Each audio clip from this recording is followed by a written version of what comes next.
শরিকানা চুক্তিপত্র দলিল কি জিনিস, কেন শরিকানা চুক্তিপত্র দলিল রেজিস্ট্রেশন করা হয়, এর গুরুত্ব কি? ধরুন 5 কাঠা জমির উপরে একটি 6 তলা বাড়ি নির্মাণ করা হবে। জমির মালিক হচ্ছে 3 জন ব্যক্তি। এখন এই 6 তলা বিল্ডিং এ মোট ফ্ল্যাট রয়েছে 12টি, অর্থাৎ প্রতি তলায় 2টি করে ফ্ল্যাট বা 2টি করে ইউনিট। মোট 6 তলা ভবনে 12টি ফ্ল্যাট রয়েছে।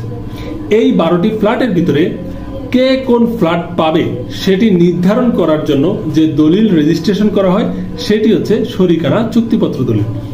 অর্থাৎ একটি বহুতল ভবনে প্রত্যেক অংশীদার বা প্রত্যেক শরিক কতটুকু ফ্ল্যাট পাবে এবং কতটুকু আনুপাতিক জমি পাবে তা নির্ধারণ করে যে চুক্তিপত্র দলিল রেজিস্ট্রেশন করা হয় সেটিকে বলা হয় শরিকানা চুক্তিপত্র দলিল।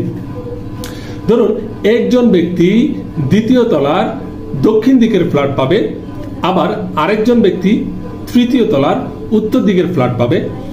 তো কে কোন দিকের কত নম্বর ফ্ল্যাট, কত তলার ফ্ল্যাট পাবে এবং আনুপাতিক কতটুকু জমি পাবে তা যে চুক্তিপত্র দলিলে উল্লেখ করা থাকে।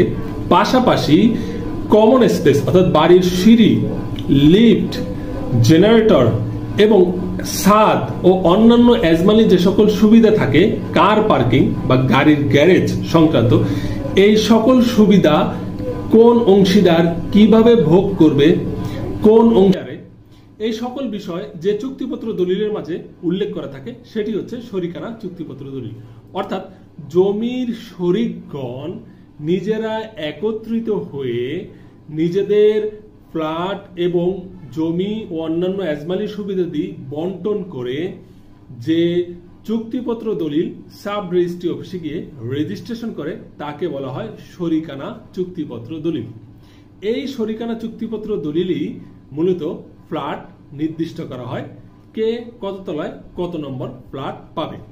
এই রেজিস্টার্ড দলিলটি ব্যাংকে লোন নেওয়ার ক্ষেত্রে খুবই গুরুত্বপূর্ণ ভূমিকা পালন করে। যখন একের অধিক ব্যক্তি একটি বাড়ি নির্মাণ করে বা যৌথভাবে কোনো বাড়ি নির্মাণ করা হয়।